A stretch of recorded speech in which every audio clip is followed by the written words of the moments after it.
Hello from Bug Eye Guy. I want to just again talk about dashboards. It's a common topic. You've perhaps seen some of our other videos, but there's so much going on with these dashboards, and I'll show you why in this video because we'll look at a couple that have been modified. But first, this is a totally stock dashboard from Mark I Sprite, and you always get the VIN number right here, the chassis number, which was 44013, I think. And it was a red car, a red covering for the dashboard, which would have gone in a red car. It had a heater installed. It had a windshield washer, I think, and a rev counter, RC, I think is what that one is. It's kind of worn out on this dashboard because it's rusty, but there were always these yellow codes on the back of your dashboard if you're unfamiliar. And then the radio cutout is sort of the subject of this video because we've seen a lot of different ways. This one, somebody welded or re-welded.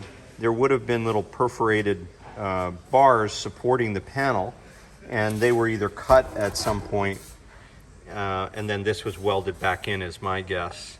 Now the problem that we have is that if we don't fill these in, it telegraphs through to the vinyl.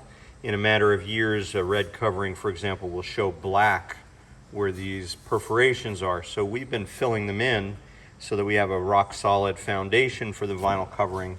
It lasts a lot longer. So that's been our approach to that challenge. Some people perhaps like the vintage look of these indented and unsupported areas, but that's totally your choice. The other thing of note here is these are the two grab handle holes, and then you have the starter and the choke holes. This would be the windshield washer and the heater. You notice it's a different diameter because the heater had the twist switch for the blower. This is the stock ignition switch hole, turn signal hole, and washer pump hole. And then you have the combo gauge, tack and speedo, and the steering wheel, turn signal, fuel gauge, and that's it. A lot of times we see many more holes on these dashboards, but we're constantly welding them shut. And speaking of that, by the way, these are the consoles that we make. These have been, Kenny just TIG welded these and ground them flat. He said it's kind of like welding two razor blades together, but that's how we make these center consoles, and I'll show you one of those now. So coming over to these Bug Eyes that are here for reference, this one is called Spot, and very interesting kind of customized Bug Eye that we have for sale at the moment, but probably won't be here for that long. It's been a popular car, and so if this video is out there for a while, the car probably won't still be here. But in any event, it's a useful illustration because here is how this particular restorer dealt with this. They backed, there's like some vinyl glued to the back to stop light from showing through, but they wanted to preserve these original uncut perforations, and that's totally fine. That's a way to do a dashboard on a Sprite. That's how they chose to do it. But also of note here, this is the original version, would have had a vinyl covering on this aluminum bar across the front, and this would have had the matching vinyl, but they painted it with a crinkle finish, which is, again, totally fine. It's a nice way to do it. It's well executed, but it's not stock. It's just an interesting approach. And then we actually, for this client, put these Smith's watches up here, which is kind of cool to see, like a rally kind of look, which is fun. And then this is a cigarette lighter port, but it's also a power port. So we have a plastic plug here. You could have a vintage lighter. You could have a lot of different things to fill this hole, but that's the way that this one was done, was with a plastic cover.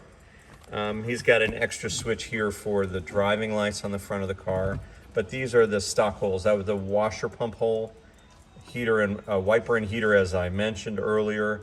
He's got a locking choke handle.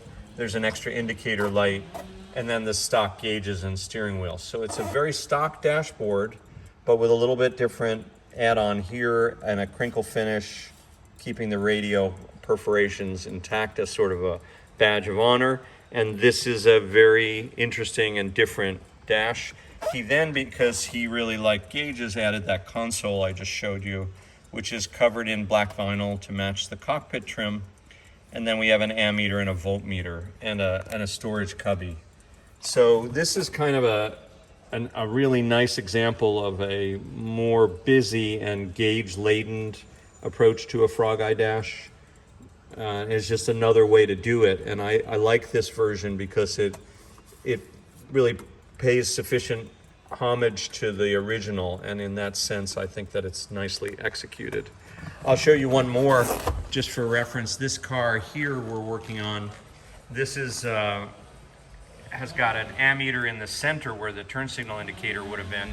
The turn signal indicator is now moved over, but that was a nice, that's kind of a really cool Lucas period ammeter. So even though that's not correct, I think that's a really interesting way to modify these dashboards. And then this has a somewhat vintage, it's an AM radio, all transistor, and cut into that perforation that we discussed earlier. So there you have it, a little bit about dashboards, and in particular, the dashboard on this Bug Eye that we have for sale here at Bug Eye Guy.